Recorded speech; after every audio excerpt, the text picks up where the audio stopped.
நம்ம கிட்ட ஒருத்தன் தப்பா நடந்துக்கிட்டானா உடனே நாம என்ன செய்வோம்? கையை ஓங்கிட்டு அவனை அடிக்க போவோம். நாம அவங்கிட்ட அவனை விட ஒருபடி மேலா தப்பா நடந்துக்குவோம். ஆனா பெரியவங்கெல்லாம் அப்படி நடந்துக்கிறது இல்லை. இன்னா செய்தாரை ஒருத்தல் அவர் நாண நன்னயம் செய்து விடல் அப்படின்னு வள்ளுவர் சொல்லியிருக்கார் இல்லையா? அதுக்கு தகுந்த மாதிரி நடந்துக்குவாங்க. பாயசித் விஸ்தாமிங்கிறவர் ஒரு பெரிய ஞானி. அவர் ஒரு நாள் ராத்திரி ரொம்ப நேரம் மசூதியில் இருந்துட்டு வீட்டுக்கு திரும்பி வந்துகிட்டு இருக்கிறார்.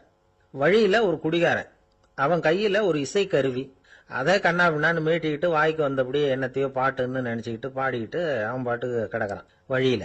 அதோட இருந்தாலும் பரவாயில்ல, அந்த பக்கமா வழியில போறவங்க வர்றவங்களை எல்லாம் பார்த்து கண்ணா பின்னான்னு திட்டிகிட்டு இருக்கிறான், ரொம்ப வளர்க்குறான். பாயசித் பிஸ்தாமிங்கிற அந்த பெரியவர் அந்த வழியா போறார். அவனை பார்க்கிறார். அவனுடைய நிலைமைய பார்த்துட்டு பரிதாபப்படுறார். ஏன்பா இது மாதிரி எல்லாம் நடந்துக்கிற, இப்படி நடக்கலாமா அப்படின்னு ஏதோ கொஞ்சம் புத்திமதி சொல்றதுக்கு ஆரம்பிச்சார். அவனுக்கு கோபம் வந்துட்டுது. கையில வச்சிருந்த வாத்திய கருவி அதால ஓங்கி அந்த பெரியவர் தலையில ஒரு அடி கொடுத்தான். ரத்த காயம் ஏற்பட்டு போச்சு. அவன் கையில இருந்த இசை கருவியும் அடிச்ச வேகத்துல ரெண்டா உடஞ்சு போச்சு. அவ்வளவு வேகமா அடிச்சிருக்கான். இவ்வளவு தூரத்துக்கு நடந்து போச்சுல்ல. அந்த மாபெரும் ஞானி வாயை திறந்து ஒரு வார்த்தை கூட பேசல. பேசாம தலையை பிடிச்சிக்கிட்டு அவர் பாட்டுக்கு போயிட்டார். மறுநாள் அந்த பெரியவர் என்ன பண்ணார் தெரியுமா? கொஞ்சம் இனிப்பு பண்டங்கள், கொஞ்சம் பணம், இது ரெண்டையும் ஒரு ஆள் மூலமா அனுப்பி வச்சார் அந்த குடிகாரனுக்கு. அவனுக்கு ஒன்றும் புரியல. என்ன விவரம்னு விசாரிச்சான். வந்த ஆளு ஒரு கடுதாசியை நீட்டினான். அதுல விவரம் இருந்தது. ஞானி எழுதியிருக்கிறார், இதை பார்ப்பா, உங்களுடைய இசைக்கருவி உடையறதுக்கு என்னுடைய தலை காரணமா ஆயிட்டுது. அதுக்காக நான் ரொம்ப வருத்தப்படுறேன். அதுக்காக தான் பணம் அனுப்பி வச்சிருக்கேன். வேற புதுசா ஒரு இசைக்கருவி வாங்கிக்கோ. அப்புறம் இன்னொரு விஷயம், நேற்றுக்கு ராத்திரி என்கிட்ட ஏகப்பட்ட கசப்பான வார்த்தைகளை பேசினேன். இதோட அனுப்பியிருக்கிற இனிப்பு பண்டங்களை சாப்பிட்டு உன்னுடைய நாவல உள்ள கசப்பை மாத்திக்கோ அப்படின்னு அதுல எழுதப்பட்டிருந்தது. இந்த சமயத்துல அவன் குடி மயக்கத்துல இல்லை, கிழிஞ்சு போயிருந்த நேரம் அது. அதனால அதை படிச்ச உடனே அவனுக்கு ரொம்ப வெக்கமா போச்சு. தலை குனிஞ்சான், யோசனை பண்ணான். கொஞ்ச நேரத்துல தன்னுடைய நண்பர்கள் சில பேரையும் கூப்பிட்டுக்கிட்டு நேரம் அந்த ஞானி இருக்கிற இடத்துக்கு ஓடினான். அவர் காலில் விழுந்தான். அவர்கிட்ட மன்னிப்பு கேட்டுக்கிட்டான். பெரியவங்களே தெரியாம நான் இந்த பாவ செயலை பண்ணிவிட்டேன், என்னை மன்னிச்சுங்க. உங்களுடைய பொறுமையும் போதனையும் என்னுடைய கண்ணை திறந்துட்டுது. இனிமே நானும் என்னுடைய நண்பர்களும் நல்ல வழியில திருந்தி வாழ போறோம் அப்படின்னா. ஞானி செய்த நன்னயம் குடிகாரனை எப்படி திருத்திருக்கு பாத்தீங்களா? இந்த கதையை கேட்டுட்டு ஒருத்தர் சொன்னார், என் வாழ்க்கையில கூட அப்படி ஒரு சம்பவம் நடந்தது சார். நானும் ஒரு நாள் ராத்திரி ஓவரா குடிச்சுட்டு ஒரு கிட்டாரை வாசிச்சுக்கிட்டு கண்ணாபின்னான்னு உளறிக்கிட்டு திட்டிக்கிட்டு இருந்தேன். அந்த சமயம் அந்த வழியா ஒருத்தர் வந்தார். ஓங்கி தலையில ஒரே ஒரு அடி, ரத்தம் வந்துட்டுது. அதுக்கப்புறம் என் மனசு தெரிஞ்சுட்டுது சார் அப்படின்னார். அப்படியா என்ன ஆச்சரியமா? ஆமா சார், அடி விழுந்தது அவர் தலையில இல்ல, என் தலையில. வந்தவர் என்ன அப்படி அடிச்சுட்டார். மயக்கம் தெளிஞ்சதுக்கு அப்புறம் தான் எனக்கு விவரம் புரிஞ்சது. அவர் ஒரு போலீஸ்காரரு அப்படின்னார் ரொம்ப சோகமா. ஒரு பெரியவர்கிட்ட பேசிக்கிட்டு இருந்தேன். அவரு என்கிட்ட ஒரு கேள்வி கேட்டார். திருடர்கள் எத்தனை வகை தெரியுமா உனக்கு அப்படின்னார். இதுதான் அவர் கேட்ட கேள்வி. எதுக்காக என்ன பார்த்து அந்த கேள்வி கேட்டாரு தெரியல. இருந்தாலும் நான் அவருக்கு பதில் சொன்னேன். திருடர்கள்ல எத்தனையோ வகை உண்டுங்க. கார் திருடன், சைக்கிள் திருடன், முகமூடி திருடன், எப்படி சொல்லிட்டே போலாம். இருந்தாலும் என்னுடைய சிற்றறிவுக்கு எட்டின வரையில திருடர்களை ரெண்டு வகையா பிரிக்கலாம் அப்படின்னு நினைக்கிறேன். ஒன்னு ராத்திரியில திருடுற திருடன், இன்னொருத்தன் பகல்ல திருடுற திருடன். அதாவது பகல் திருடன், ராத்திரி திருடன் அப்படின்னு. பெரியவர் சிரிச்சார். என்ன சிரிக்கிறீங்களே என்ன? கள்வர்கள் 4 வகை அப்படின்னு ஆரம்பிச்சார். எப்படின்னு கேட்டேன். சாப்பாட்டுக்கு இல்லாம திருடுறாங்க பாருங்க, அது ஒரு வகையாம்.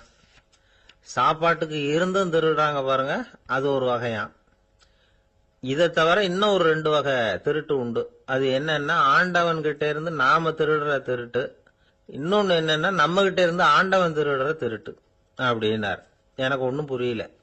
என்ன சார் இது, ஆண்டவனையே திருடன்னு சொல்றீங்களே அப்படின்னு ஆச்சரியமா. ஆமாங்க, ஆண்டவனை கள்வன்னு சொல்றது இல்லையா? காஞ்சிபுரத்துக்கு பக்கத்துல திருக்கார்வனம் அப்படின்னு ஒரு ஊர் இருக்கு. அங்க உள்ள பெருமாளுக்கு கள்வர்னு தான் பேரு. அது மட்டும் இல்ல, திருமங்கை ஆழ்வார் தம்முடைய திரு நெடுந்தாண்டகத்துல கார்வனத்துள்ளாய் கள்வா அப்படின்னு தான் அழைக்கிறார் அப்படின்னு நிறைய உதாரணம்லாம் சொல்ல ஆரம்பிச்சார். அதுக்கப்புறம் அவர்கிட்ட பேசி நான் புரிஞ்சுக்கிட்ட விவரங்களை தான் நான் இப்போ உங்ககிட்ட சொல்ல போறது. அதாவது அவர் சொன்ன முதல் வகை திருடர்கள் சாப்பாட்டுக்கு இல்லாம திருடுறவங்க. இவங்கள திருத்தி போடலாம்.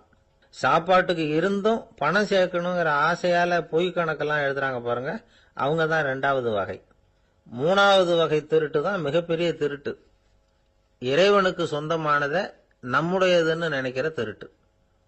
எது இறைவனுக்கு சொந்தமானது அப்படின்னா ஆத்மா.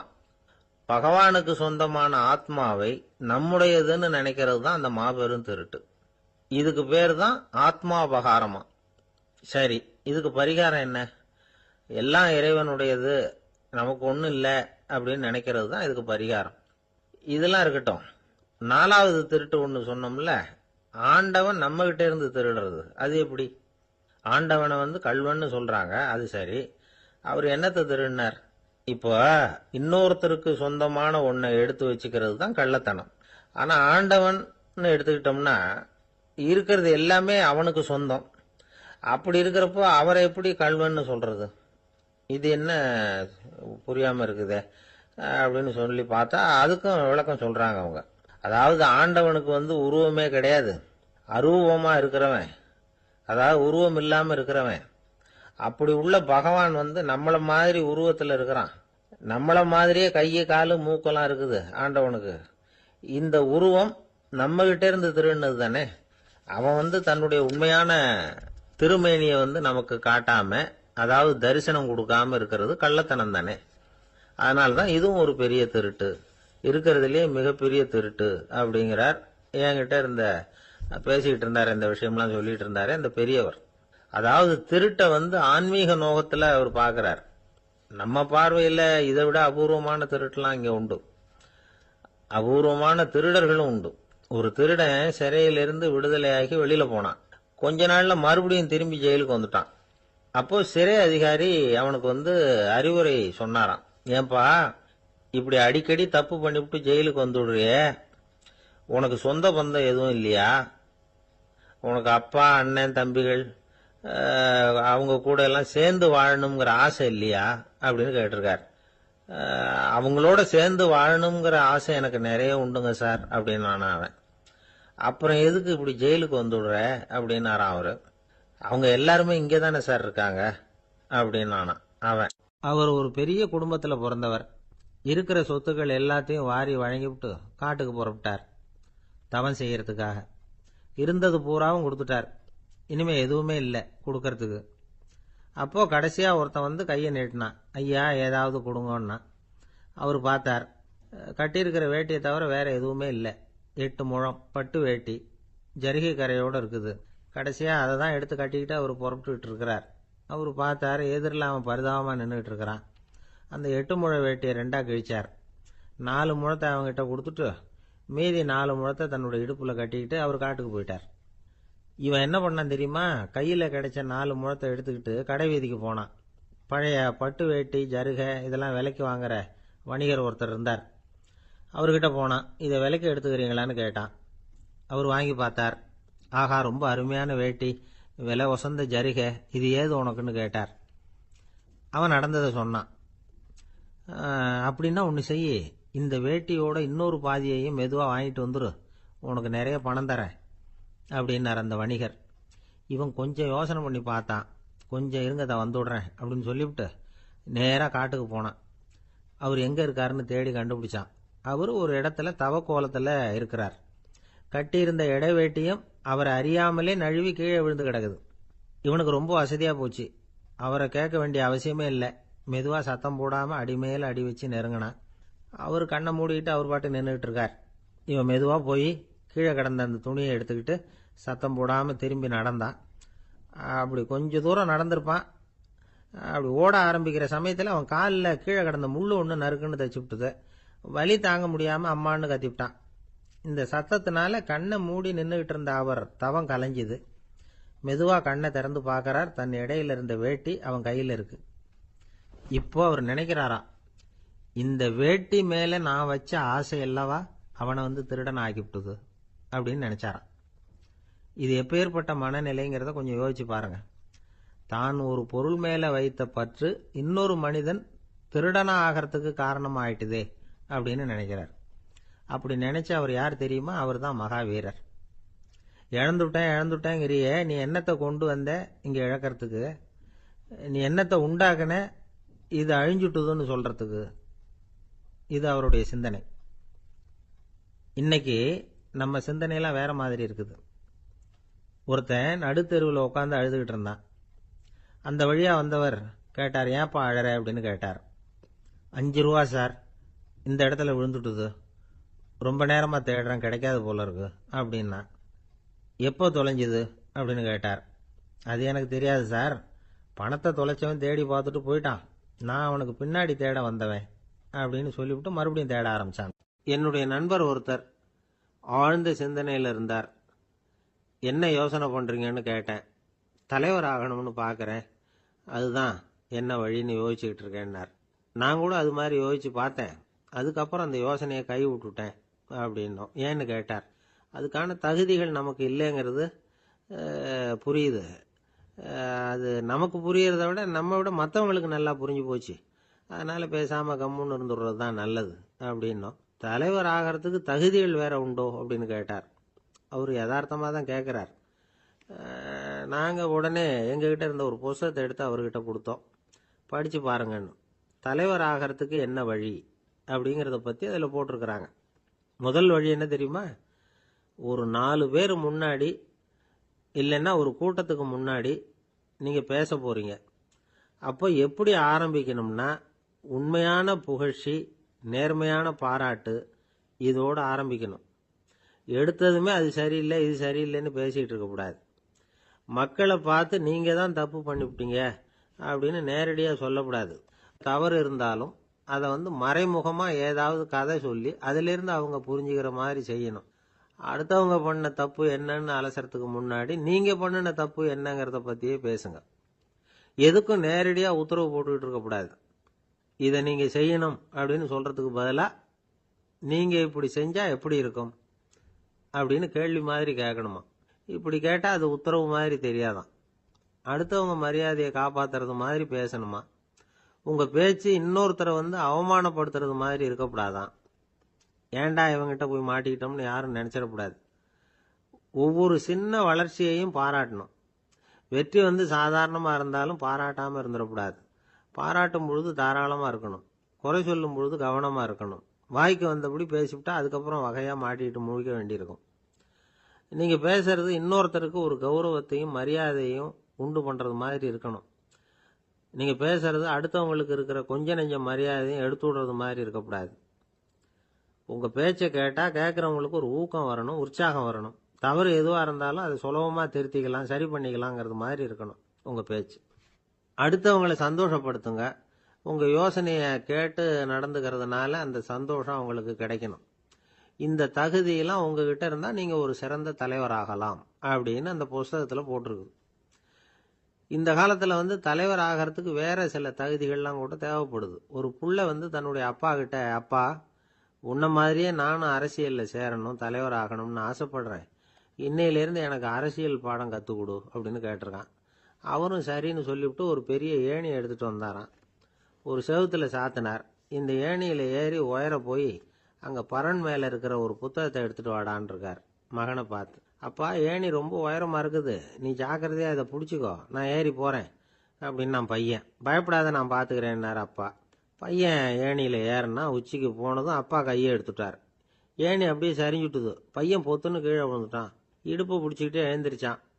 என்னப்பா இது, இப்படி என்னை ஏற விட்டுட்டு கையை விட்டுட்டியே, இப்படி கை விடலாமா அப்படின்னு கத்தியிருக்கான். அப்பா நிதானமாக சொன்னாராம், அவசரப்படாதேப்பா, அரசியலில் இதுதான் முதல் பாடம், பெத்த அப்பனா இருந்தாலும் அவனை நம்பாதே அப்படின்னு உபதேசம் பண்ணார். ஒருத்தர் சிகரெட்டும் கையுமா வந்தார். சார், இந்த புகைப்பிடிக்கிற பழக்கத்தை நிறுத்தி போடணும்னு தான் பார்க்குற, முடியலேன்னார். புகைப்பிடிக்கிறத நிறுத்துறது ரொம்ப சுலபம் சார் அப்படின்னார் இன்னொருத்தர். எப்படி சொல்றீங்கன்னு கேட்டார் அவர். நான் கூட ஏற்கனவே 10 தடவை அந்த பழக்கத்தை நிறுத்தி இருக்கிறேன் சார் அப்படின்னார் இவர். இதுலேருந்து என்ன தெரியுது? புகைப்பழக்கத்தை திடீர்னு விட்டு விடுறதுங்கிறது ரொம்ப கஷ்டம்னு தெரியுது. இருந்தாலும் இது சம்பந்தமான ஆராய்ச்சி, அனுபவம், இது ரெண்டையும் அடிப்படையாக வச்சு சில வழிமுறைகளை சொல்கிறாங்க. அதாவது புகைப்பிடிக்கிறத நிறுத்துறதுக்கு 10 வழிகள் உண்டு அப்படின்னு சொல்கிறாங்க. அது என்னங்கிறத தெரிஞ்சுக்கிட்டா உபயோகப்படுதான்னு பார்க்கலாமே. முதல் கருத்து என்னன்னா, கொஞ்ச நாளைக்கு புகைப்பிடிக்கிற நண்பர்களை விட்டு விலகி இருக்கணும். இதனால புகைப்பிடிக்கிற ஆசை குறையும். அந்த பழக்கத்தை மறுபடியும் ஆரம்பிக்கப்படாதுங்கிற எண்ணம் உறுதிப்படும். ரெண்டாவது கருத்து, புகைப்பிடிக்கிறதை எதிர்த்து தீவிரமா பிரச்சாரம் செய்ய ஆரம்பிச்சிடணும். அது அடுத்தவங்களுக்கும் உபயோகப்படும், உங்களுக்கும் உபயோகப்படும். உங்க உள்ளுணர்வை அது தூண்டும், உங்களை உறுதி கொள்ள வைக்கும். மூன்றாவது கருத்து என்னன்னா, தினமும் 2 தடவை குளிக்கணும். எப்படி தெரியுமா? முதல்ல வெது வெதுப்பான தண்ணீர், அப்புறம் குளிர்ந்த தண்ணீர், இப்படி மாறி மாறி குளிக்கணுமா. நாலாவது கருத்து, உடற்பயிற்சிகள் செய்யணும். மூச்சு வாங்குற மாதிரியான பயிற்சிகள் ரொம்ப நல்லதான். பிராணாயாமம் அப்படிங்கிற மூச்சு பயிற்சி ரொம்ப நல்லதுங்கிறாங்க. அப்புறம் ஐந்தாவது கருத்து, சாப்பாடு மிதமா இருக்கணும், சீரா இருக்கணும். பச்சை காய்கறிகள், பழங்கள் சாப்பாட்டில் சேர்த்துக்கலாம். அடிக்கடி கொஞ்சம் கொஞ்சமா சாப்பிட்டு ரத்தத்தில் சர்க்கரையின் அளவை பராமரிக்கணும். இது நரம்புகளை அமைதிப்படுத்தும். ஆறாவது கருத்து என்னன்னா, ரொம்ப நேரம் பசியோடு இருக்கக்கூடாது. புகைப்பிடிக்கிறத நிறுத்த முயற்சி செய்யும் பொழுது எடை குறைப்பு நடவடிக்கைகளை மேற்கொள்ளக்கூடாது. ஏழாவது கருத்து, காப்பி, தேநீர், மதுபானம், அப்புறம் போதைப் பொருள்கள் கலந்த உணவுகள் இதெல்லாம் வேணாம். புகைப்பிடிக்கிறத அதெல்லாம் ஊக்கப்படுத்தும். கடுகு, மிளகு, அப்புறம் காரமான பொருள்களை தவிர்க்கணும். உப்பு அளவை குறைக்கணும். தினமும் 10 குவளை தண்ணீராவது குடிக்கணும். வெறும் தண்ணி புகைப்பிடிக்கிற ஆவலை தணிக்குதான். எட்டாவது கருத்து, கையில் சிகரெட்டு, புகையில ஏதாவது இருந்தால் உடனே தூக்கி எறிஞ்சிருங்க. அது கையில் இருக்கிற வரைக்கும் புகைப்பிடிக்கிற ஆசை வந்துக்கிட்டே இருக்கும். ஒன்பதாவது கருத்து என்னன்னா, இறை நம்பிக்கை உள்ளவங்க புகைப்பிடிக்கிற எண்ணம் வர்றப்போவெல்லாம் பிரார்த்தனை செய்ய ஆரம்பிச்சுடலாம்.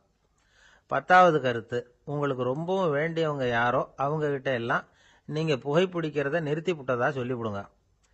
இந்த 10 வழிகளையும் கடைபிடிக்க ஆரம்பிச்சுட்டா புகைப்பிடிக்கும் பழக்கத்தை நிறுத்தி விடலாம் அப்படின்னு சொல்றாங்க அனுபவப்பட்டவங்க. முயற்சி பண்ணி பார்க்கலாம். ஒரு முக்கியமான இடத்துல நின்றுகிட்டு இருந்தார் ஒருத்தர். அங்க இன்னொருத்தர், ஏன் சார் இந்த இடத்துல சிகரெட் பிடிக்கலாமா அப்படின்னு அனுமதி கேட்டார். இந்த இடத்துல சிகரெட் பிடிக்க கூடாதுங்க அப்படின்னாரு இவர். நீங்க இப்படி சொல்றீங்க, ஆனா இந்த இடத்துல கீழே நிறைய சிகரெட் துண்டுகள் கிடக்குதே, அவங்கெல்லாம் யாரு? அவங்கெல்லாம் உங்க மாதிரி என்கிட்ட அனுமதி கேட்காதவங்க அப்படின்னாராம் இவர். அள்ள அள்ள குறையாதது அட்சய பாத்திரம், அது நமக்கு தெரியும், கேள்விப்பட்டிருக்கிறோம். ஆனா போட போட நிரம்பாத ஒரு பாத்திரம் உண்டு. அது என்ன தெரியுமா? நம்மள பல பேர்கிட்ட அந்த பாத்திரம் உண்டு. அதுதான் பேராசை அப்படிங்கிற பாத்திரம். அதை நிறைவு செய்யவே முடியாது. பேராசையை பத்தி சுஃபி இலக்கியத்துல ஒரு பிரபலமான கதை உண்டாம். அதை ஒரு பெரியவர் எடுத்து சொல்லியிருக்கிறார். ஒரு மன்னர் நகர்வலம் போயிட்டு இருக்கார். ஒரு பிச்சைக்காரன் மன்னர் எதிரில் வரான். பிச்சை போடுங்கிறான். என்னுடைய அமைதியை கெடுக்காதே போங்கிறார் மன்னர். அவன் சிரிக்கிறான். அரசே, உங்களுடைய அமைதி கெடக்கூடிய நிலையில் இருந்தா அதுக்கு பேர் அமைதியே கிடையாது அப்படின்னு நானா. எதிரில் நிக்கிறது வெறும் பிச்சைக்காரன் இல்லை, யோகி அப்படிங்கிறத மன்னர் புரிஞ்சுக்கிட்டார். துறவியே, உங்களுக்கு என்ன வேணும்னாலும் கேளுங்க, கொடுக்குறேன்னாராம். அந்த துறவி மறுபடியும் சிரிக்கிறார்.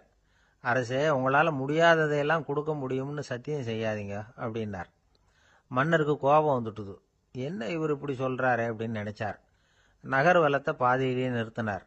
வாங்க அரண்மனைக்குன்னார். துறவியை அழைச்சிக்கிட்டு அரண்மனைக்கு வந்துட்டார்.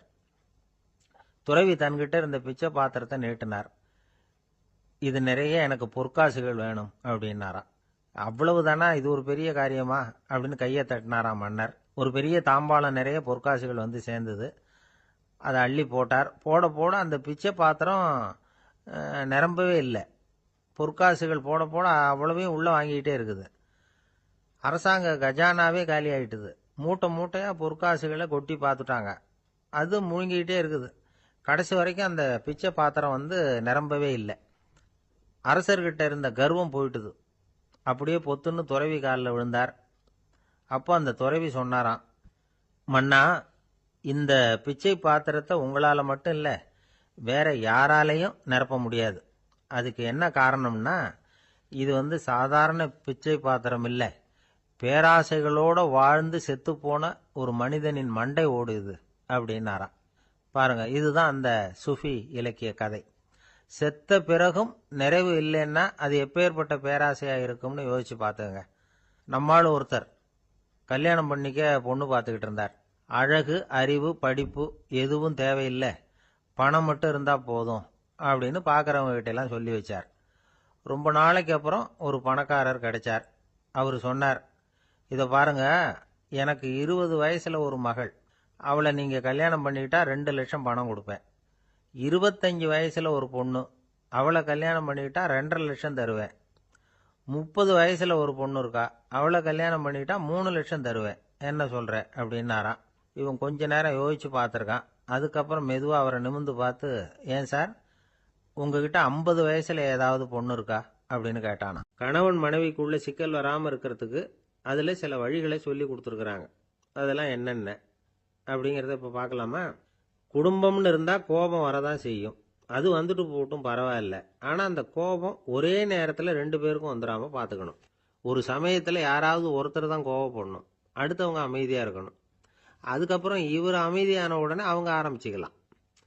கோபமாக ஏதாவது சொன்னால் உடனே கோபமாக பதில் சொல்லக்கூடாது. கொஞ்சம் பொறுத்து கோபம் தீர்ந்த உடனே அந்த பதிலை சொல்லலாம். அப்போ பதில் கோபமாக இருந்தால் கூட அது அவ்வளவு பெருசாக தெரியாது. அற்ப விஷயத்துக்கெல்லாம் காய்ச்சி மூச்சுன்னு கத்திட்டு இருக்கக்கூடாது. உங்கள் 2 பேருக்குள்ள ஒரு தர்க்கம் ஆரம்பமாயிட்டுதுன்னு வச்சுக்கோங்க. கடுமையாக 2 பேரும் விவாதம் பண்ணுறீங்க. உங்களில் ஒருத்தர் இதில் ஜெயிக்கணும்னா அது நீங்களாக இருக்க வேணாம், அடுத்தவங்க ஜெயிக்கிறதுக்கு நீங்கள் துணையாக இருங்களேன். அப்படின்னா நீங்கள் கொஞ்சம் விட்டு கொடுக்கணும், அவ்வளவுதான். ஏதாவது குத்தம் சொல்லணுமா, செஞ்ச தப்பை சுட்டி காட்டணுமா, விமர்சனம் பண்ணணுமா, பண்ணுங்க, வேணான்னு சொல்லலை. ஆனால் சொன்னதை அப்படி சொல்கிறத கொஞ்சம் அன்பாக இதமாக சொல்லுங்க. எப்போ நடந்த தவறுகளையெல்லாம் இப்போ போய் மறுபடியும் ஞாபகப்படுத்திகிட்டு இருக்க வேண்டாம். நான் அப்போவே சொன்னேன் இந்த புடவை வேணாம்னு, நீங்கள் தான் கேட்கல, இப்போ பாருங்கள் கிழிஞ்சு போச்சு இப்படின்னு கத்துனாங்க ஒரு அம்மா. எப்போ சொன்னீங்கன்னு கேட்டால் ஒரு 10 வருஷத்துக்கு முன்னாடி தீபாவளி சமயத்தில் அப்படிங்கிறாங்க. அது என்ன இன்னும் அப்படியே புதுசாகவே இருக்கும்? உங்களுக்கு அவர் தான் பெருசு, அவருக்கு நீங்கள் தான் பெருசு. அதை விட இந்த உலகத்தில் வேறு எதுவும் முக்கியம் இல்லைன்னு நினைக்கணும். நீ தான் என்னுடைய உலகம்னு எத்தனை தடவை சொல்லியிருப்பீங்க? அதெல்லாம் வெறும் வசனமாக போயிடக்கூடாது. ஏதாவது ஒரு பிரச்சனையை பற்றி கடுமையாக விவாதம் பண்ணிக்கிட்டு இருக்கீங்க, அதை அப்படியே பாதியில் விட்டுட்டு படுக்கைக்கு போயிடக்கூடாது. சொச்சத்தை நாளைக்கு பேசிக்கலாம்னு. அப்படி போனால் தூக்கம் வராது.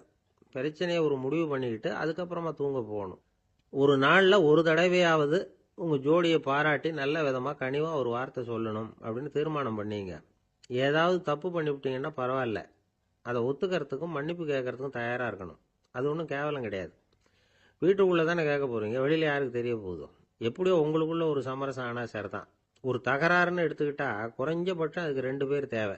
தனியாகவே உட்காந்துக்கிட்டு நான் இப்போ தகராறு பண்ணிகிட்டு இருக்கிறேன் அப்படின்னு யாரும் சொல்ல முடியாது. 2 பேர் தகராறு பண்ணுறாங்கன்னா பொதுவாக அந்த 2 பேரில் யார் அதிகமாக பேசுகிறாங்களோ அவங்க பேரில் தான் தப்பு இருக்கும். அதை மனசில் வச்சுக்கணும். இதெல்லாம் தான் அந்த புத்தகத்தில் போட்டிருக்கிற வழிமுறைகள். இவ்வளவும் சரியாக வரலைன்னா அப்புறமா சொல்லுங்கள், வேற புத்தகம் ஏதாவது இருக்கான்னு தேடுவோம். அமெரிக்க ஜனாதிபதி ஆப்ரஹாம் லிங்கன் ஒரு நாள் தன்னோட கோச்சு வண்டியில் தலைநகரான வாஷிங்டனுக்கு போயிட்டு இருக்கிறார். கோச்சு வண்டி ஒரு சாலையில் போயிட்டு இருக்கு. அந்த சாலைக்கு ஒரு பக்கத்தில் பயங்கரமான சதுப்பு நிலம். சதுப்பு நிலம்னா அது புதைகுழி, புதை மணல்ங்கிறோம்ல, அது மாதிரி. அந்த சதுப்பு நிலத்தில் யாராவது மாட்டிக்கிட்டா அவ்வளவுதான், ஆளை கொஞ்சம் கொஞ்சமாக உள்ள அமுக்கிவிடும். தப்பிச்சு கரையேறது கஷ்டம். அப்படிப்பட்ட நிலம் அது. ஆப்ரஹாம் லிங்கன் ஏதோ ஒரு முக்கியமான அரசாங்க வேலையாக போயிட்டு திரும்பி வந்துக்கிட்டு இருக்கிறார். அதனால் அந்த சமயத்தில் அவர் விலை உசந்த ஆடைகளை அணிஞ்சிருக்கிறார். அப்படி அவர் அந்த கோச்சு வண்டியில் வந்துக்கிட்டு இருக்கிறாரு. அந்த சமயத்தில் ஒரு காட்சி அவர் கண்ணில் பட்டுட்டுது. என்ன தெரியுமா? ரோட்டுக்கு பக்கத்தில் இருந்த சதுப்பு நிலத்தில் ஒரு இளம் பன்றிக்குட்டி சிக்கிக்கிட்டு தவிச்சிக்கிட்டு இருக்குது. பரிதாபமாக கத்திக்கிட்டு இருக்குது. அதை பார்த்தார் லிங்கன். அவருக்கு என்ன மாதிரி ஆயிட்டுது. உடனே வண்டியை நிறுத்த சொன்னார். கீழே இறங்கினார். தன்னோட விலை உசந்த ஆடைகளை பற்றி லட்சியம் பண்ணவே இல்லை. தனக்கே ஆபத்து வரலாம்ங்கிறத பற்றியும் கவலைப்படலை. தான் ஒரு குடியரசுத் தலைவருங்கிறத பற்றியும் அவர் நினச்சி பார்க்கல. நேராக அந்த சதுப்பு நிலம் பக்கமாக போனார். அந்த சேத்துல இறங்கி பன்றிக்குட்டியை காப்பாற்றி கரைக்கு கொண்டுட்டு வந்து சேர்த்துட்டார். அதுக்கப்புறம் நிம்மதியாக கோச்சு வண்டியில் ஏறி வெள்ள மாளிகைக்கு வந்து சேர்ந்தார். ட்ரெஸ்ஸு உடம்பு பூரா சேறு சகதி. பார்க்குறவங்களுக்கெல்லாம் ஆச்சரியமாக போச்சு. அவங்களுக்கு ஒன்றும் புரியல. இவர் நேராக ட்ரெஸ்ஸு மாற்றிக்கிறதுக்காக போனார். கோச்சு வண்டி ஓட்டிகிட்டு வந்தவங்கிட்ட போய் எல்லாரும் கேட்டாங்க என்ன ஆச்சு அப்படின்னு. அவர் வர்ற வழியில் நடந்த விவரத்தை சொன்னார். ஆப்ரஹாம் லிங்கனுடைய இந்த இறக்க குணத்தை எல்லாரும் பாராட்டினாங்களாம், புகழ்ந்தாங்களாம். ஆனால் இதுக்கு லிங்கன் என்ன பதில் சொன்னார் தெரியுமா? தயவு பண்ணி இந்த புகழ்ச்சியான பேச்சையெல்லாம் ஒதுக்குங்க, அதெல்லாம் வேணாம். அந்த சின்ன பிராணி சகதியில் மாட்டிக்கிட்டு துடிச்சிக்கிட்டு இருந்தது, அதை பார்த்தேன். உடனே என்னுடைய இதயத்தில் ஒரு முள்ளு தைச்சது மாதிரி ஒரு உணர்வு. அந்த முள்ளை பிடுங்கி எறிஞ்சேன், அவ்வளவுதான். உண்மையில் அந்த பிராணிக்கு நான் உதவினேங்கிறத விட எனக்கு ஏற்பட்ட இன்னலை போக்கிட்டேன் அப்படிங்கிறது தான் உண்மை. அதுதான் பொருத்தம். அப்படி இருக்கிறப்போ இதில் புகழறதுக்கு என்ன இருக்குது அப்படின்னாரு ஆபிரகாம் லிங்கன். எவ்வளவு யதார்த்தமான வார்த்தைகள் பாருங்க. இந்த காலத்தில் நம்மளையும் பல பேர் அப்படி உண்டு. நீச்சல் தெரியாத ஒரு ஆள் தண்ணியில் இறங்கிட்டான். தண்ணி ஆழம்ங்கிறது அப்புறமா தான் தெரிஞ்சுது. தத்தளிக்க ஆரம்பிச்சுட்டான். வாழ் வாழ்னு கத்துறான். கரையில் நின்றுட்டு இருந்த ஒருத்தர் இதை பார்த்தார். உடனே அவருக்கு இதயத்தில் முள்ளு தைச்சது மாதிரி ஒரு உணர்வு. உடனே குபீர்னு தண்ணியில் பாஞ்சார். அவரை காப்பாற்றி கரைக்கு கொண்டுட்டு வந்து சேர்த்தார். இதை பார்த்துக்கிட்டு இருந்த இன்னொருத்தர் காப்பாற்றின அந்த ஆளை பாராட்டி புகழ்ந்தார். என்ன புகழாதீங்க சார் அப்படின்னார் அவர். ஏன்னு கேட்டார் இவர். நான் அந்த ஆளை ஏன் காப்பாற்றினேன் தெரியுமா? அவன் நேற்றுக்கு என்கிட்ட 300 ரூபா கடன் வாங்கியிருக்கிறான். இவன் தண்ணியில் போட்டான்னா நான் கொடுத்த கடனும் தண்ணியில் போடும். அதனால தான் விழுந்து காப்பாற்றினேன் அப்படின்னா அந்த ஆள். ஒருத்தர் இருக்கார், நல்ல உத்தியோகத்தில் தான் இருக்கிறார். ஆனால் எப்போ பார்த்தாலும் முகத்தை வெறுப்பாக வச்சிருப்பார். அப்படியே வருவார் போவார். ஏன் சார் இப்படி இருக்கிறீங்க அப்படின்னு விசாரித்தோம். ஏன்டா இந்த வேலைக்கு வந்தோம்னு இருக்கு சார் அப்படின்னார். உங்கள் வேலை உங்களுக்கு பிடிக்கலையா அப்படின்னு கேட்டோம். இல்லைன்னார். இப்படிப்பட்டவங்க வெற்றிகரமான வாழ்க்கை வாழ முடியாது. இது நிபுணர்கள் கருத்து. வேலையை நேசிக்க தெரிந்தவர்கள் வெற்றி பெறுவார்கள் அப்படிங்கிறாங்க அவங்க. எந்த துறையாக இருந்தாலும் சரி, அந்த துறையில் வெற்றிகரமாக இருக்கிறவங்கள விசாரித்து பாருங்கள். எனக்கு என்னுடைய வேலை ரொம்ப பிடிக்கும் அப்படின்னு சொல்கிறவங்களாக தான் இருப்பாங்க. அப்படி இருந்தால் தான் அது வெற்றிகரமாக இருக்க முடியுது அவங்களால. ஒருத்தனுக்கு பிடித்தமான பொழுதுபோக்கே அவனுடைய தொழிலாக இருந்துட்டுதுன்னா அவனை மாதிரி கொடுத்து வச்சவன் வேற யாரும் இல்லை அப்படிங்கிறார் பெர்னாட் ஷா. ஒரு தடவை மன்னர் ஹுமாயூன் உயிரை தண்ணீர் முண்டு ஊற்றுகிற தொழிலாளி ஒருத்தர் காப்பாற்றினாராம் அந்த ஹுமாயூன் உயிரை. உடனே மன்னர் கேட்டிருக்கார், உனக்கு என்ன வேணும்னாலும் கேளு தரேன், உயர் பதவி வேணுமா அப்படின்னு கேட்டாராம். மன்னா, மக்களின் தாகம் தீர்க்கக்கூடிய இந்த பணியை விட உயர்ந்தது உண்டா அப்படின்னாராம் அந்த தொழிலாளி. அவரால் அவருடைய வேலையை நேசிக்க முடிஞ்சுது. அதனால் மகிழ்ச்சியாக இருக்க முடிஞ்சுது. நாமெல்லாம் அப்படி இல்லை. வேலை கிடைக்கிற வரைக்கும் கிடைச்சா போதும் அப்படின்னு இருக்கோம். கிடைச்சதுக்கப்புறம் ஏன்டா இந்த வேலைக்கு வந்தோம்னு ரொம்பவும் அழுத்துக்குவோம். சரி, நாம் இருக்கிற இடத்துல நாம் வெற்றிகரமாக இருக்க வழி உண்டா அப்படின்னா உண்டுன்னு சொல்கிறாங்க. அதாவது மன இயல் நிபுணர்கள் இருக்கிறாங்க இல்லையா, அவங்க அதுக்கு முக்கியமாக 6 வழிகள் சொல்கிறாங்க. நீங்கள் ஒரு அலுவலகத்தில் வேலை பார்க்குறவரா அப்படின்னா இதை கேளுங்க. அதாவது உங்கள் மேலதிகாரி எதிர்பார்ப்புக்கு தகுந்த மாதிரி உங்கள் வேலை இருக்குதா? அப்படி இல்லைன்னா முதல்ல உங்கள் வேலையின் தரம் உயரணும். உங்களுக்கு மேலே கீழே வேலை பார்க்குற பணியாளர்கள்கிட்ட நல்ல விதமாக பழகுறீங்களா? அந்த உறவு முறையில் ஏதாவது குறை இருந்தால் அதை கண்டுபிடிச்சி சரி பண்ணுங்க. நம்பிக்கைக்கு உரியவர் அப்படின்னு நீங்கள் பேர் எடுக்கணும். நீங்கள் எடுக்கிற முடிவு நல்ல முடிவாக தான் இருக்கும் அப்படின்னு அடுத்தவங்க சொல்லணும். உங்கள் தோற்றத்துக்கு முக்கியத்துவம் கொடுங்க. இது மனம் உடல் ரெண்டும் சம்பந்தப்பட்டது. அதனால் மனசையும் ஆரோக்கியமாக வச்சுருக்கணும், உடம்பையும் ஆரோக்கியமாக வச்சுருக்கணும். உங்களுடைய நிர்வாகம் செயல்படுற விதத்தை நல்லா புரிஞ்சு வச்சுக்கணும். உங்களுடைய நிர்வாகம் இப்போ ஒரு காரியம் செய்யுதுன்னு வச்சுங்க, ஏன் அப்படி செய்யுது, எதுக்காக அப்படி செய்யுது, அதனுடைய குறிக்கோள் என்ன, அது நீடிக்கிறதுக்கு காரணம் என்ன, இதையெல்லாம் தெரிஞ்சுக்கணும். சிரிப்புக்கு வஞ்சகம் பண்ணக்கூடாது. நல்லா சிரிக்கணும், அப்போ தான் அது திரும்ப கிடைக்கும். கடந்த கால தோல்வியை பற்றி கவலைப்படக்கூடாது. முதலாளி விருப்பம் தெரிஞ்சு நடந்துக்கிறது நல்லது தான். அதுக்காக காக்கா பிடிக்கணுங்கிற அவசியம் இல்லை. உங்களுக்கு ஒரு பொறுப்பான வேலை கிடைக்குது, உடனே சத்தம் குழப்பம் அப்படின்னு சூழ்நிலையை இறுக்கமாக ஆக்கிடக்கூடாது. எந்த சூழலையும் இயல்பாக கையாளக்கூடியவர் அப்படிங்கிறத காட்டணும். இதெல்லாம் உங்கள் துறையில் நீங்கள் வெற்றி பெற நிபுணர்கள் சொல்கிற யோசனைகள். இவ்வளவு விவரமும் சொல்லிவிட்டு ஒருத்தரை பார்த்து கேட்டோம், இப்போ சொல்லுங்க, நீங்கள் செய்கிற வேலை உங்களுக்கு பிடிச்சிருக்குதா அப்படின்னோம். ரொம்ப ரொம்ப பிடிச்சிருக்குது அப்படின்னார். சரி, என்ன செஞ்சிட்டு இருக்கிறீங்க அப்படின்னு கேட்டோம். சும்மா தான் இருக்கிறேன் அப்படின்னார். ஒருத்தர் ரொம்ப அவசரமாக போயிட்டு இருந்தார். எங்கே சார் போகிறீங்கன்னு கேட்டோம். எனக்கு வேண்டியப்பட்ட ஒருத்தருக்கு குழந்தை பிறந்திருக்கிறதாக செய்தி வந்திருக்கு, அதுதான் ஆஸ்பத்திரிக்கு போயிட்டுருக்கேன், பார்த்துட்டு வரலாம்னு அப்படின்னார். அப்படின்னா கொஞ்சம் இப்படி உட்காருங்க அப்படின்னோம். சில விவரமெல்லாம் சொல்கிறேன், கேட்டுக்கிட்டு போங்க அப்படின்னோம். உட்காந்தார். அப்புறம் சொல்ல ஆரம்பித்தோம். புதுசாக பிறந்திருக்கிற ஒரு குழந்தைய பார்க்க போகிறதுன்னா அது சாதாரண விஷயம் இல்லை. அதில் ரொம்பவும் கவனமாக நடந்துக்கணும். புது குழந்தைக்கு நோய் சுலபமாக தொற்றும். முக்கியமாக காற்று மூலமாக பரவுற நோய்கள் சுலபமாக வந்துடும். அதனால் நமக்கு உடம்பு சரியில்லைன்னா குழந்தைய விட்டு கொஞ்சம் தள்ளியே இருக்கிறது தான் நல்லது. பெரியவங்களை பொறுத்த வரைக்கும் சாதாரணமாக உள்ள ஒரு கிருமி கூட குழந்தைய பொறுத்த வரைக்கும் ரொம்ப மோசமான ஒரு கிருமியாக இருக்கும். சில வெளிநாடுகளில் எப்படி தெரியுமா, பிறந்த குழந்தை தூங்கிக்கிட்டு இருக்கிற ஒரு ரூமுக்கு போகணும்னா போகிறவங்க முகமூடி போட்டுக்கணும், காலணிகளை மாற்றிக்கணும், அவ்வளவு சுத்தமாக உள்ளே போய் பார்த்துட்டு வரணும். பொதுவாக சில ஆஸ்பத்திரிகளில் பார்த்தீங்கன்னா பார்வையாளர்கள் நேரத்தில் விசிட்டிங் ஹவர்ஸ் தாயை விட்டு குழந்தைய தனியாக பிரித்து வச்சுருவாங்க. எதுக்குன்னு நினைக்கிறீங்க? அந்த நேரம் பல பேர் வருவாங்க போவாங்க, அவங்க கை கால் சுத்தமாக இருக்காது. சுத்தம் இல்லாத கைகள் மூலமாக கிருமிகள் பரவும். சுத்தம் இல்லாத கைன்னா மண்ணு தூசி படிஞ்சிருக்கிற கை மட்டும் தான் அர்த்தம் இல்லை. சாலையில் கையை வீசிக்கிட்டு நடந்து வர்றீங்க, குழந்தைய பொறுத்த வரைக்கும் அது கூட சுத்தம் இல்லாத கை தான். தாயை தவிர மற்றவங்க குழந்தைய தூக்காமல் பார்த்துக்கிறது நல்லது. தாய் கூட அளவோட கொஞ்சிறதோடு நிறுத்திக்கணும். புதுசாக ஒரு குழந்தைய பெற்றிருக்கிற பொண்ணுக்கிட்ட மற்ற தாய்மார்கள் ஏதாவது சொல்லிக்கிட்டே இருப்பாங்க. குழந்தைய அப்படி வளர்க்கணும் இப்படி வளர்க்கணும் அப்படின்னு ஏதாவது அட்வைஸ் பண்ணிக்கிட்டே இருப்பாங்க. இப்படி ஓவராக அறிவுரை பண்ணுறது அந்த பொண்ணை குழப்பி விட்டுரும்.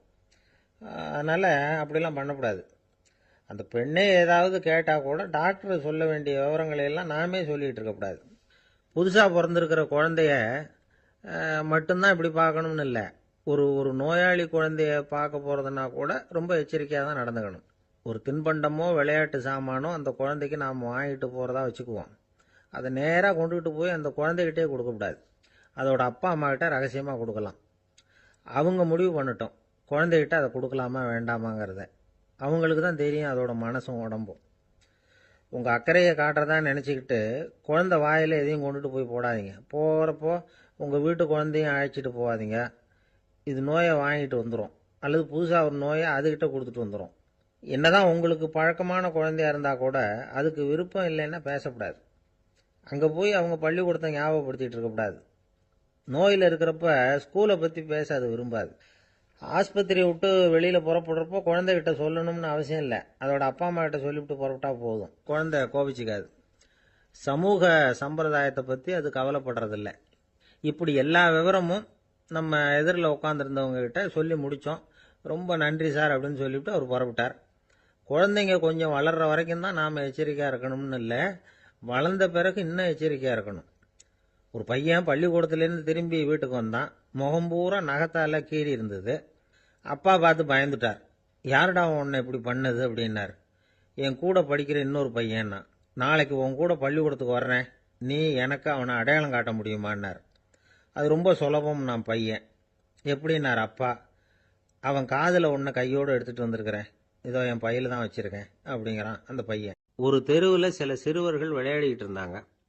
ஏதோ ஒரு உயரமான கல்லை நடுத்தெருவில் வச்சு அதை சுற்றி சுற்றி ஓடி வந்துக்கிட்டு இருக்கிறாங்க. அது என்ன விளையாட்டோ அவங்களுக்கு தான் தெரியும்.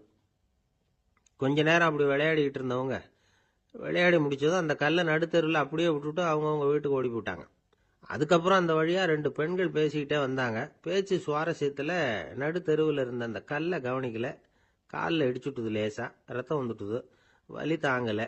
காலில் இடிச்சுக்கிட்ட பொண்ணு திட்ட ஆரம்பிச்சுட்டுது.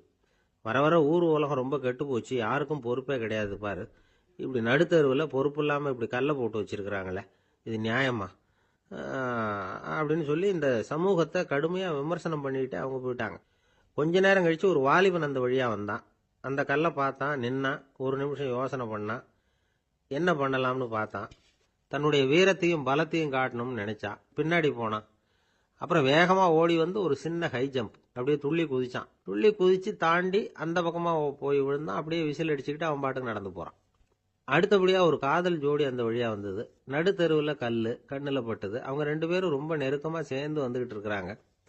நடுவில் கல் இருக்கிறதுனால கொஞ்ச நேரம் 2 பேரும் விலகி மறுபடியும் இந்த பக்கம் வந்து சேர்ந்து போகணும்.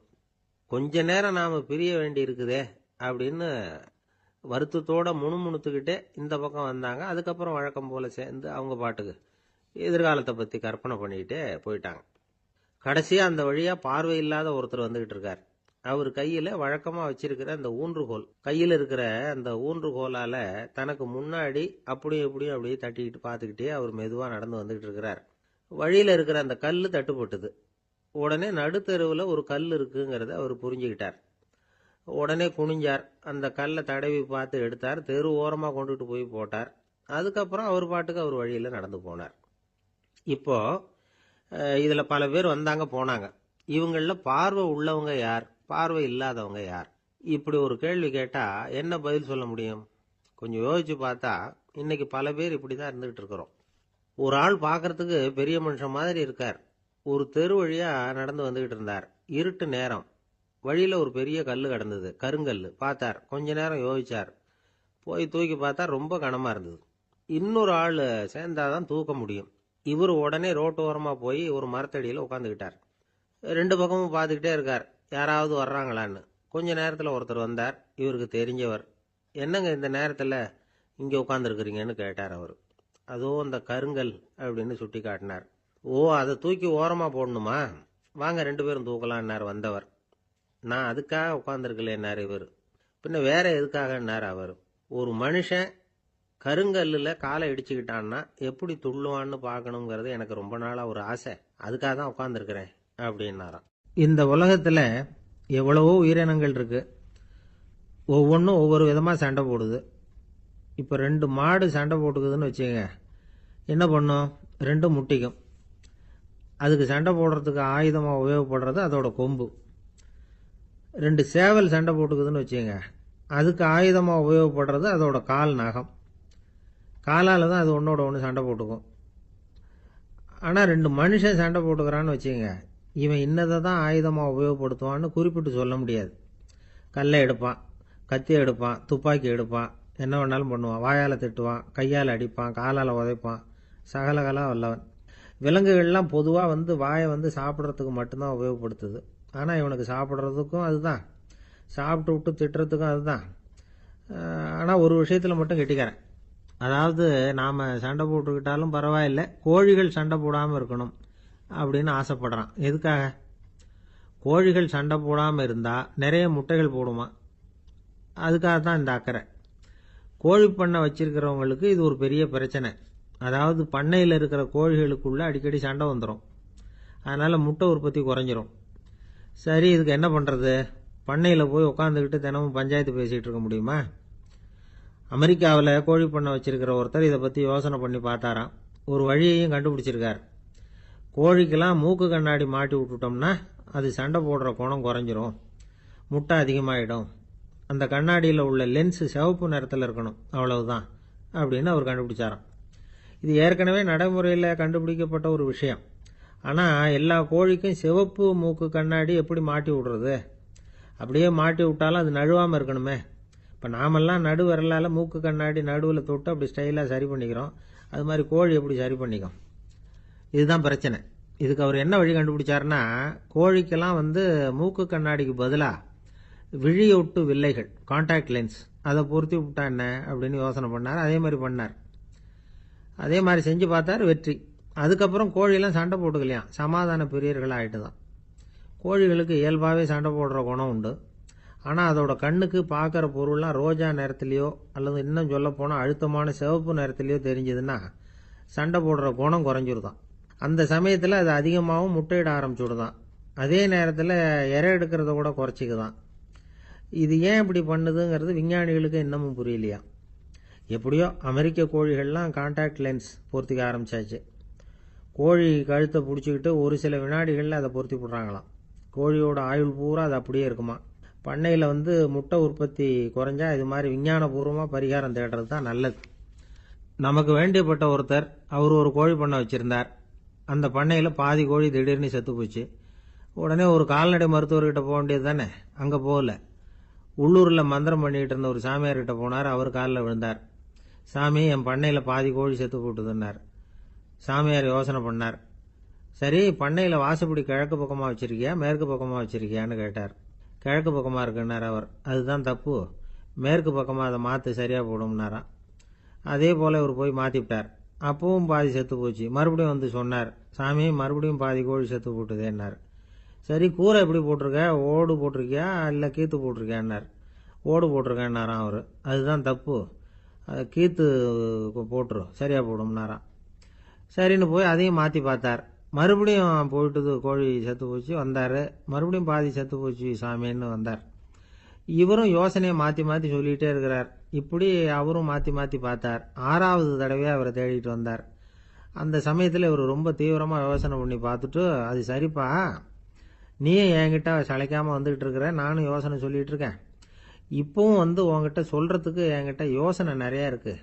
ஆனால் சோதிக்கிறதுக்கு உங்ககிட்ட கோழி இல்லையே, என்ன பண்ணுறது அப்படின்னாராம் இவர். அன்பா இருக்கணும்னு அநேக பெரியவங்க சொல்லியிருக்கிறாங்க. நாமளும் அதை கேட்டுட்டு அன்பு காட்டுறதுக்கு தயாராக தான் இருக்கிறோம். அதை வாங்கறதுக்கு தான் ஆளை காணும். இருந்தாலும் அன்புல எத்தனையோ வகை உண்டு. அதை சரியா புரிஞ்சுக்கிட்டு அதுக்கப்புறம் அன்பு காட்ட ஆரம்பிக்கணும். வகையை புரிஞ்சுக்காம அன்பு காட்டினா வம்புல மாட்டிக்க வேண்டியதுதான். அன்புன்னா சாதாரணமா நினைச்சு விடாதீங்க. அதுல எவ்வளவு விதம் தெரியுமா? இரக்கம், கருணை, காருண்யம், பந்துத்துவம், பட்சம், பாசம், நேசம், விசுவாசம், அபிமானம், காதல், பக்தி, இப்படி பல விதமா அதை பத்தி சொல்லி வச்சிருக்கிறாங்க பெரியவங்க. இந்த வார்த்தைகள்லாம் நாம கேள்விப்பட்டதுதான். இருந்தாலும் அதுகளுக்குள்ள என்ன வித்தியாசம்னு கேட்டா சரியா சொல்ல தெரியாது. அதனால இந்த வார்த்தைகளுக்கெல்லாம் பெரியவங்க என்ன விளக்கம் சொல்றாங்கன்னு இப்ப பார்க்கலாம்.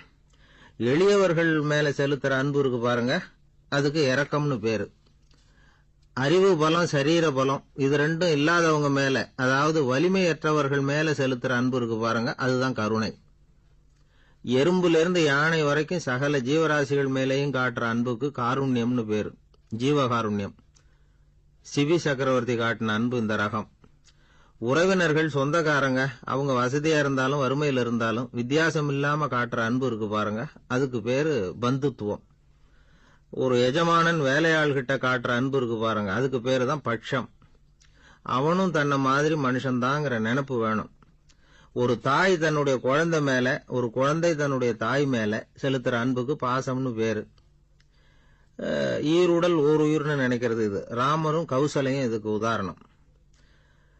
தம்மை ஒத்த நண்பர்கள் கிட்ட செலுத்துற அன்புக்கு நேசம்னு பேரு. வயசு, செல்வம், அந்தஸ்து, இந்த வித்தியாசமெல்லாம் பார்க்காம அவங்க சுக துக்கத்துல சமபங்கு எடுத்துக்கிறது இது. கிருஷ்ணன் குசேலர்கிட்ட காட்டினது இந்த ரகம். வேலை செய்யறவன் முதலாளி கிட்ட காட்டுற அன்புக்கு விசுவாசம்னு பேரு. தேசத்து மேலையும் தாய்மொழி பேர்லையும் செலுத்துற அன்புக்கு அபிமானம்னு பேரு. தேசாபிமானம்னு சொல்றமே இதுதான். ஒரு கணவன் மனைவி பேர்ல காட்டுற அன்புக்கு காதல்னு பேரு. கடவுள் பேர்ல செலுத்துற அன்புக்கு பக்தின்னு பேரு. இப்படி அன்புல பல ரகம் இருக்கிறப்போ அதுல உள்ள வித்தியாசம் தெரியாம இடம் மாத்தி அன்பு காட்டினா இடைஞ்சல் தான்.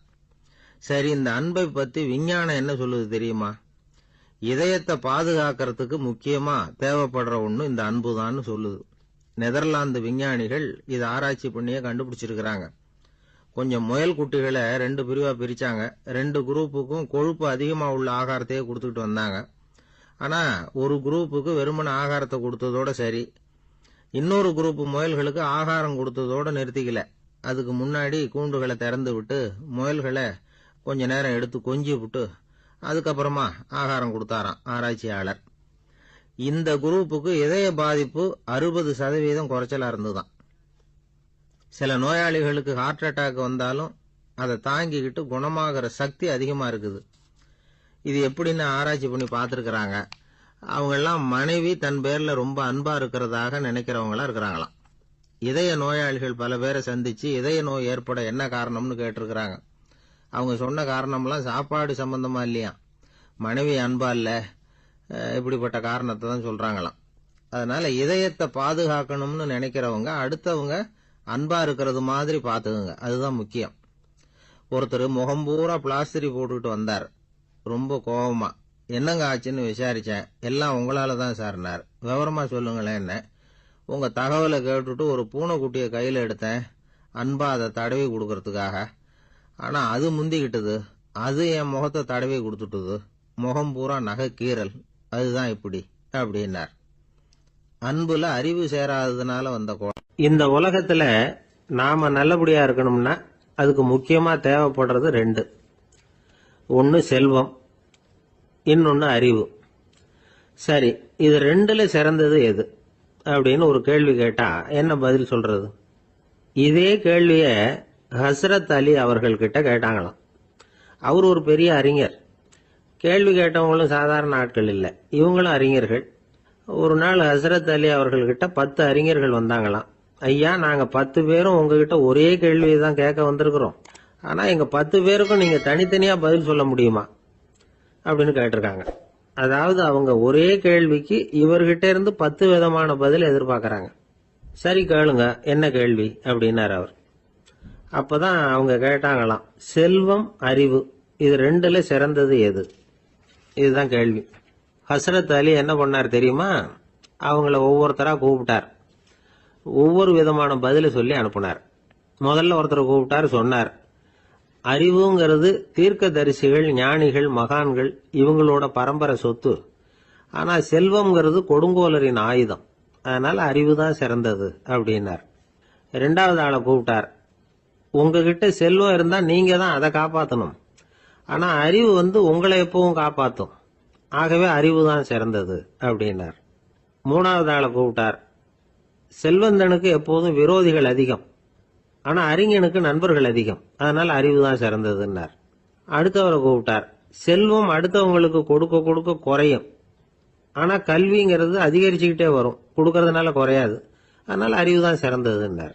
இன்னொருத்தரை கூப்பிட்டார். அறிவு உள்ளவன் எப்பவும் அதை அடுத்தவங்களுக்கு வாரி வழங்கிக்கிட்டே இருப்பான். அதனால அவங்ககிட்ட தாராளத்தன்மை இருக்கும்.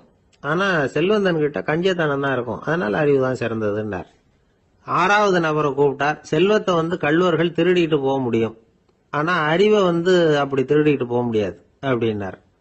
ஏழாவது நபரை கூப்பிட்டார். செல்வம் கால ஓட்டத்துல அழிஞ்சிரும். ஆனா அறிவை கால ஓட்டம் ஒன்றும் பண்ண முடியாது. ஆகவே அறிவே சிறந்ததுன்னார். எட்டாவது ஆளை கூப்பிட்டு சொன்னார், செல்வத்துக்கு எப்பவும் எல்லை உண்டு, நிறை உண்டு, அளவு உண்டு, கணக்கு உண்டு. ஆனா அறிவுக்கு அப்படிப்பட்ட எல்லை எதுவும் கிடையாது. அதனால அதுதான் சிறந்ததுன்னார். அடுத்தவனை கூப்பிட்டார். செல்வம் உள்ளத்துல உள்ள ஒளியை போக்கிவிடும், இருட்டை உண்டாக்கிவிடும், விரிந்த மனப்பான்மையை குறுகலாக்கிவிடும். ஆனா அறிவு அப்படி இல்லை.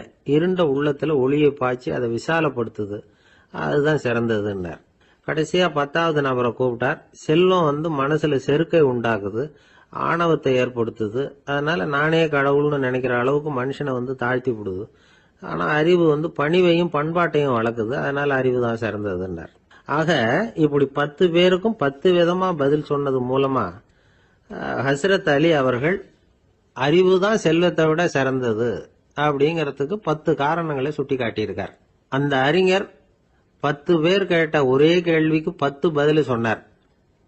நமக்கு வேண்டிய ஒருத்தர் 10 பேர் கேட்ட கேள்விக்கு ஒரே பதில் சொல்லி சமாளிச்சார். கேள்வி என்ன தெரியுமா? என்கிட்ட வாங்கின கடனை எப்பயா திருப்பி கொடுக்க போற? இதுதான் அந்த 10 பேரும் கேட்ட ஒரே கேள்வி. இந்த மாசம் 26ஆம் தேதி தந்துடுறேன் அப்படிங்கிற ஒரே பதில சொல்லி அவ்வளவு பேரையும் இவர் அனுப்பி வச்சுட்டாராம். எல்லாரும் போனதுக்கு அப்புறம் இவரை தனியா கூப்பிட்டு கேட்டிருக்கிறாங்க. அது என்ன சார் கணக்கு, 26ஆம் தேதி அன்னைக்கு என்ன அதிசயம் நடக்க போகுது அப்படின்னு கேட்டிருக்காங்க. அதிசயம் அன்னைக்கு இல்ல, அதுக்கு முத நாளே நடக்க போகுதுன்னாராம். விவரமா சொல்லுங்கன்னு இருக்காங்க. வேற ஒண்ணும் இல்லைங்க, 26ஆம் தேதி தானே எல்லாரையும் வர சொல்லி இருக்கிறேன். அதுக்கு முத நாளே நான் புறப்பட்டு தலைமறைவாயிட போறேன் அப்படின்னாராம் ரொம்ப பெருமையா. 2 பேர் சுவாரஸ்யமா பேசிட்டு இருக்கிறப்போ குறுக்க புகுந்து தொந்தரவு பண்றதுக்குன்னே சில பேர் இருப்பாங்க. அது ரொம்ப இடைஞ்சலா இருக்கும். இதே மாதிரி மின்காந்தம் கூட குறுக்க புகுந்து தொந்தரவு பண்ணும். கடைசியில் அது ஒரு பெரிய இடைஞ்சல கொண்டாந்து விட்டுரும். சில வீடுகளில் கேபிள் கனெக்ஷன் இல்லாம சில தனியார் டிவி காட்சிகள் தெரியும். அதுக்கு என்ன காரணம்னா இந்த மின்காந்த குறுக்கீடு தான் காரணம். இதைத்தான் சுருக்கமா EMI அப்படின்னு சொல்றாங்க. அதாவது எலக்ட்ரோ மேக்னெட்டிக் இன்டர்ஃபியரன்ஸ். இது ஏற்படக்கூடிய இடங்கள் எது எதுன்னு எடுத்துக்கிட்டா அது ஒரு பெரிய பட்டியலாவே போயிடும். இந்த EMI தொந்தரவு கேபிள் டிவியில மட்டும்தான் இல்ல, ராக்கெட் ஏவுதளத்துல உள்ள ரேடார்கள், அங்க உள்ள சில சக்தி வாய்ந்த தொலைத்தொடர்பு சாதனங்கள், விமான தளங்கள்ல உள்ள ரேடார்கள், கப்பல் தளங்கள்ல பொருத்தப்பட்டிருக்கக்கூடிய சக்தி வாய்ந்த ஆண்டனாக்கள், இப்படி நிறைய சொல்லலாம். காவல் நிலையங்கள்ல பயன்படுத்தப்படுகிற வயர்லெஸ் தொடர்பு சாதனங்கள் கூட ஓரளவுக்கு இந்த மின்காந்த அலைகளை வெளியிடும். நம்ம வீட்டில் உட்காந்துக்கிட்டு ரேடியோ கேட்டுக்கிட்டு இருப்போம் அல்லது டிவி பார்த்துக்கிட்டு இருப்போம். அந்த சமயத்தில் பக்கத்து தெருவில் ஒரு மோட்டார் சைக்கிள் அல்லது காரு, குறிப்பாக பெட்ரோல் இன்ஜின், அது போறப்ப அதில் உள்ள மின்கலத்தில் அதாவது மேக்னட்டோ பேட்டரியில இருந்து வெளிப்படுகிற மின்காந்த அலை இங்க டிவியிலையும் ரேடியோவிலையும் கரகரப்பு உண்டு பண்ணும். சரி, இது வந்து பெருசா என்ன இடைஞ்சல உண்டு பண்ணிட போகுது அப்படின்னு நாம அலட்சியமா நினைக்கலாம். வயசானவங்களுக்கு மறதி நோயின்னு ஒண்ணு வரும்ல, அல்ஷமீர், அதாவது மூளையில உள்ள செல்கள் வந்து செயலிழந்து போயிடுறது. அது செய்ய வேண்டிய வேலையை மறந்துடும். மனைவியே எதிரில் வந்து நின்னா கூட உன்னை எங்கேயோ பார்த்தது மாதிரி தெரியுதே அப்படின்னு சொல்லிட்டு இருப்பாங்க. அப்படி ஒரு மறதி. இந்த விசித்திரமான நோய்க்கு இதுவரைக்கும் மருந்தே இல்லைன்னு வேற சொல்றாங்க. இந்த மைக்ரோ ஓவன் அப்படின்னு சொல்லக்கூடிய சமையல் அடுப்புகள் கூட மின்காந்த அலைகளை வந்து வெளியிடுது. சமயத்தில் சில தொழிற்சாலைகள்ல கூட பெரிய விபத்துக்களை இந்த இஎம்ஐ உண்டு பண்ணிவிடும். இதை பத்தி தீவிரமா சிந்திக்க ஆரம்பிச்சதே ஒரு விபத்துக்கு பிறகுதான். அமெரிக்காவுக்கும் வியட்நாமுக்கும் இடையில போர் நடந்தது. அந்த சமயம் அமெரிக்காவுக்கு சொந்தமான விமானம் தாங்கி கப்பல் ஒண்ணு வியட்நாமை தாக்கிறதுக்கு தயாரா ஏவுகணைகளோட கடல்ல நிறுத்தி வைக்கப்பட்டிருந்தது. தற்செயலா அந்த பகுதியில கப்பல் தொலைத்தொடர்பு பகுதிக்கு அருகில ஊடுருவிய இந்த சக்தி வாய்ந்த ரேடியோ அலைகள் ஏவுகணையில இருந்த மின்னணு சர்க்கியூட்டை பூர்த்தி செஞ்சு வச்சுட்டுது. அவ்வளவுதான், ஏவுகணை அங்கேயே வெடிச்சு சிதறி போச்சு. 130 பேர் அந்த இடத்திலேயே உடல் கருகி செத்து போட்டாங்க. ஏகப்பட்ட பொருள்கள் நாசம். இந்த விபத்துக்கான காரணம் என்னங்கிறத உடனடியா யாராலையும் கண்டுபிடிக்க முடியல. ரொம்பவும் கடுமையா முயற்சி பண்ணி கடைசியா கண்டுபிடிச்சாங்க, இது வந்து இந்த இஎம்ஐ வேலை தான் அப்படின்னு. மின்னணு தொலைபேசிகள் இருக்கு, இதுல பேசும்பொழுது நம்ம காதை வந்து, அதாவது செவியை வந்து ஊடுருவக்கூடிய மின்காந்த அலையானது மூளைக்கு போய் அங்க மூளை கட்டிகளை உருவாக்க ஊக்கம் கொடுக்குது அப்படின்னு வேற கண்டுபிடிச்சிருக்கிறாங்க. இந்த இஎம்ஐ ரொம்ப குறைஞ்ச மின்காந்த அழுத்தத்துல நமக்கு எந்த பாதிப்பையும் ஏற்படுத்துறது இல்லை. மின்காந்த அலைகள் அழுத்தத்தோட இருக்கிற இடங்கள்ல ரொம்ப நேரம் இருந்தோம்னா நம்ம உடம்பின் வெப்பநிலை 2 டிகிரி செல்சியஸ் வரைக்கும் அதிகரிக்குதாம். அதனால வெப்பநிலையை வந்து சீராக்கிறதுக்கு இதய துடிப்பும் வந்து அதிகரிக்குது. இப்படிலாம் கண்டுபிடிச்சிருக்கிறாங்க. இப்பெல்லாம் இந்த மின்காந்த குறுக்கீடுகளை தடுக்கிறது எப்படி அப்படின்னு விஞ்ஞானிகள் யோசனை செய்ய ஆரம்பிச்சிருக்கிறாங்க. இந்த விஷயத்துல அலட்சியமா இருந்தோம்னா எதிர்காலத்துல நிறைய பேருக்கு இந்த ஞாபக மறதி நோய் வந்துடும். அப்புறம் அது ரொம்ப கஷ்டமா போயிடும். ஒரு குடும்ப தலைவர் தன் மனைவியை பார்த்து, யார் நீ, உன்னை எங்கேயோ பார்த்தது மாதிரி இருக்குதே அப்படின்னு சொல்லிட்டு இருந்தார். உடனடியா அவரை போய் பார்த்தேன். வாங்க டாக்டர் கிட்ட போகலாம் அப்படின்னு. அவரு என்னை தனியா அழைச்சிட்டு போய் காதோட காதா மெதுவா சொல்றார், இத பாருப்பா, என் கையில பணம் இல்லாத போகலாம், அப்படி மறதி நோய் வந்துட்டது மாதிரி நடிச்சுக்கிட்டு இருப்பேன், அவ்வளவுதான், அதை நீ கண்டுக்காத அப்படின்னார். ஒருத்தர் அவசரமா போய்கிட்டு இருந்தார். எங்க போயிட்டு இருக்கீங்க அப்படின்னு கேட்டார் ஒரு பெரியவர். கடைக்கு போறேன் சார், சாமான் வாங்கறதுக்கு அப்படின்னார். அங்க போறதுக்கு முன்னாடி தெரிஞ்சுக்க வேண்டியதெல்லாம் தெரிஞ்சுக்கிட்டீங்களா அப்படின்னு கேட்டார் பெரியவர். கடைக்கு போய் காசை கொடுத்து ஒரு பொருளை வாங்கிட்டு வரப்போறோம், இதுல தெரிஞ்சுக்க வேண்டியது என்ன இருக்குது அப்படின்னார் அலட்சியமா. இப்ப அந்த பெரியவர் பேச ஆரம்பிச்சார். இந்த உலகத்துல எந்த ஒரு செயல்ல இறங்குறப்பவும் நாம நல்லா ஆலோசனை பண்ண வேண்டிய விஷயம் 5 அப்படின்னார். உதாரணமா, ஒருத்தன் கடைக்கு போய் ஏதோ ஒரு பொருளை வாங்கிட்டு வர போறான்னு வச்சுக்கங்களேன். அப்ப கூட அவன் வந்து 5 விஷயங்களை பத்தி தெரிஞ்சுக்க வேண்டியிருக்குது அப்படிங்கிறார் அவர். முதல்ல அந்த பொருள் எப்படிப்பட்டது அப்படிங்கறத தெரிஞ்சுக்கணும். 2வதா தன்னை பத்தியும் தெரிஞ்சுக்கணும். அப்பதான் அந்த பொருள் தனக்கு தேவையா இல்லையா அப்படிங்கறத புரிஞ்சுக்க முடியும். 3வதா தெரிஞ்சுக்க வேண்டியது ஒண்ணு இருக்கு. அது என்னன்னா, அந்த பொருளை அடையறதுக்கு வழி என்ன அப்படிங்கறத தெரிஞ்சுக்கணும். அதாவது எவ்வளவு பணம் கொடுத்தா அது கிடைக்கும், இது மாதிரியான விஷயங்கள். 4வதா அந்த பொருளை அடையிறது மூலமா நாம அடையக்கூடிய பயன் என்ன அப்படிங்கறதையும் உணரணும். 5வது அந்த பொருளை அடையிறதுல இருக்கக்கூடிய தடை எது அப்படிங்கறதையும் நாம தெரிஞ்சுக்கணும். பெரியவர் பேசுறது ஏதோ தத்துவம் மாதிரி தெரியுது இல்லையா? தத்துவம் தான். அதாவது இப்படி உலகியல் வாழ்க்கையில சின்ன சின்ன விஷயங்கள்லயே நாம 5 விஷயங்களை தெரிஞ்சுக்க வேண்டி இருக்குது. அது ரொம்ப அவசியமா இருக்கு. பேரின்ப நிலைன்னு சொல்றாங்கல்ல, அது மாதிரி பெரிய சமாச்சாரங்கள்லயும் இந்த 5 விஷயங்களை நாம தெரிஞ்சுக்க வேண்டி இருக்குது. அதுக்கு பேர் என்னன்னா அர்த்த பஞ்சகம். வைணவ சமயத்துல அர்த்த பஞ்சகம்ங்கிறது ரொம்ப பெரிய விஷயம். கடைக்கு போறது மாதிரி கடவுளை பார்க்க போறப்பவும் நாம 5 விஷயங்களை தெரிஞ்சுக்கணுமா. முதல்ல பரம்பொருள் அப்படிங்கிறது என்ன, அதோட தன்மைகள் என்ன, இதை தெரிஞ்சுக்கணும். இதுக்கு பேர் என்னன்னா பரமாத்ம ஸ்வரூபம் அப்படின்னு பேர். 2வது நாம யாரு, நம்மோட தன்மை என்ன அப்படிங்கறத தெரிஞ்சுக்கணும். நான் யாருன்னு எனக்கே தெரியலங்கிறப்போ இதை நான் சொல்றேன்னு இது என்னுடையதுன்னு சொல்றது தப்பு தானே.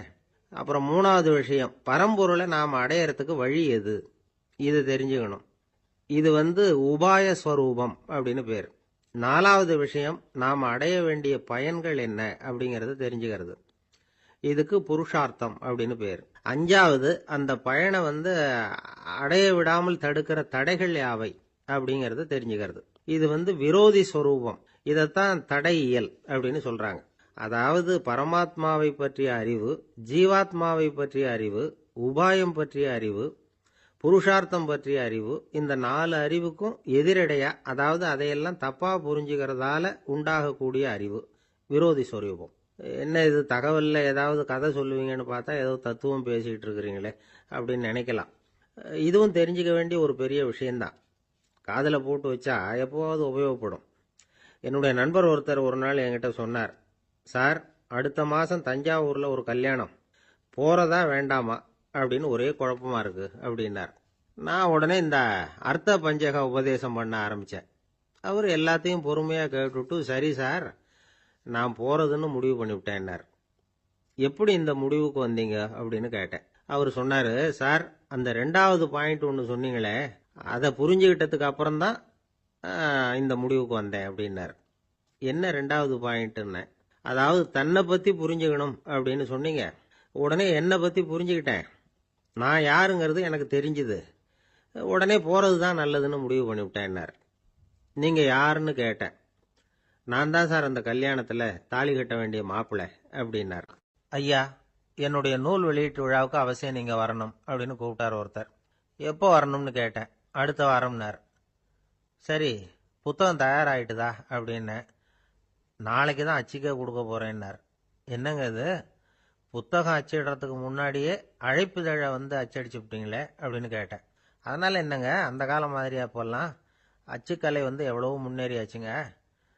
லைனோ type, monotype, phototype, laser, இப்படி என்னென்னமோ வந்தாச்சு. இன்னைக்கு கொடுத்தா நாளைக்கே புத்தகம் தயார் அப்படின்னார். இப்படி இந்த அளவுக்கு முன்னேறி இருக்கிற இந்த அச்சுக்கலை ஆரம்பத்தில் எப்படி இருந்தது தெரியுமா? அந்த காலத்தில் காகிதம்னா என்னன்னே தெரியாது. அப்படி ஒன்று கண்டுபிடிக்கப்படவே இல்லை. அப்போல்லாம் எதையாவது ஒன்று எழுதணும்னா அதுக்கு ஆட்டு தோலை தான் பயன்படுத்தி இருக்கிறாங்க. கண்ணுக்குட்டி தோல் கூட அதுக்கு உபயோகப்பட்டு தான். ஐரோப்பாவில் இருந்த பாதிரியார்கள் தோலில் எழுதப்பட்ட புத்தகத்தை தயாரிக்கிறதுல ரொம்ப கெட்டிக்காரங்களாம். எகிப்து, அப்புறம் மத்திய தரைக்கடல் ஓரத்தில் உள்ள நாடுகள், இங்கெல்லாம் தோல் தான் எழுது பொருளாக பயன்பட்டு வந்திருக்குது. ஆனால் நம்ம நாட்டில் ஓலைச்சுவடிகளை எழுத்துக்கு பயன்படுத்தி இருக்கிறாங்க. எழுதுறதுக்கு தோலை பயன்படுத்தினவங்க பிறகு பேப்பரைஸ் அப்படிங்கிற கோரை புல்லை அதுக்கு பயன்படுத்தினாங்களாம். இதெல்லாம் அப்படி கொஞ்சம் கொஞ்சமாக கண்டுபிடிச்சிட்டு வந்திருக்கிறாங்க.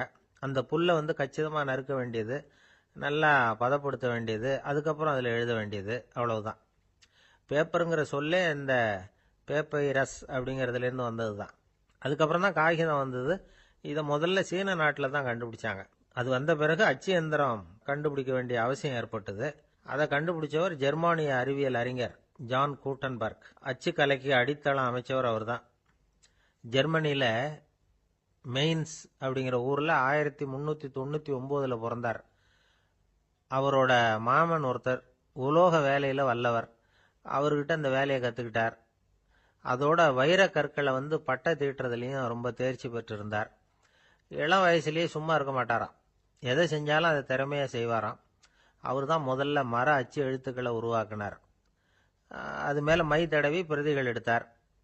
அதுக்கப்புறம் உலோக எழுத்துக்கள், முதல்ல காரியம், அப்புறம் இரும்பு, அப்புறம் கலப்பு உலோகம், பிறகு அச்சடிக்கிறதுக்கு எந்திரம் ஒன்றையும் உருவாக்கினார்.